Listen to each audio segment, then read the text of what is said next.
വസന്തകാലത്തിൻ്റെ ഓർമ്മകളെ ഉണർത്തും പോലെ എൻ്റെ ജാലകച്ചില്ലിലൂടെ അടർന്നു വീണ ഒരു മഞ്ഞത്തുള്ളി.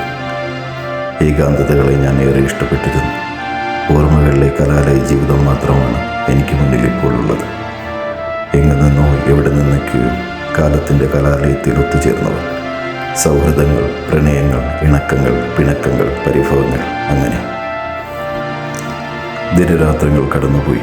എൻ്റെ കൈക്കുള്ളിൽ ഒരു പിടി കുപ്പിവെള്ളത്തുണ്ടുകൾ നൽകി ഒരാൾ കടന്നു വന്നു.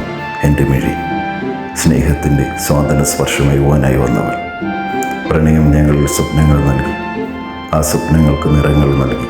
അന്ന് കലാലയത്തിൻ്റെ അവസാന ദിവസം പിന്നിടുമ്പോൾ അവൾ എൻ്റെ മുന്നിൽ വന്നു. ആ മിഴികൾ നിറഞ്ഞു തുളുമ്പുന്നുണ്ടായിരുന്നു. എൻ്റെ കൈവിരലുകൾ പിടിച്ചുകൊണ്ട് അവൾ മൗനമായി എൻ്റെ കണ്ണുകളിലേക്ക് നോക്കി. ഇവിടെയാണോ എൻ്റെ പ്രണയത്തിൻ്റെ അവസാനം? അവൾ തിരിഞ്ഞു നടന്നു. ഞാൻ അവളുടെ നനത്ത കൈത്തണ്ടയിൽ പിടിച്ചു. അവൾ തിരിഞ്ഞു നോക്കാതെ എൻ്റെ കൈവിരലുകൾ ഓരോന്നായി അടർത്തി മാറ്റി എന്നിൽ നിന്നും നടന്നകന്നു. അവൾ പോയ വീതിയിലേക്ക് അവൾ എൻ്റെ കണ്ണിൽ നിന്നും മറയുന്നത് വരെ ഞാൻ നോക്കി നിന്നു. എല്ലാം നഷ്ടപ്പെട്ടവനെ പോലെ ഞാൻ തിരികെ നടന്നു.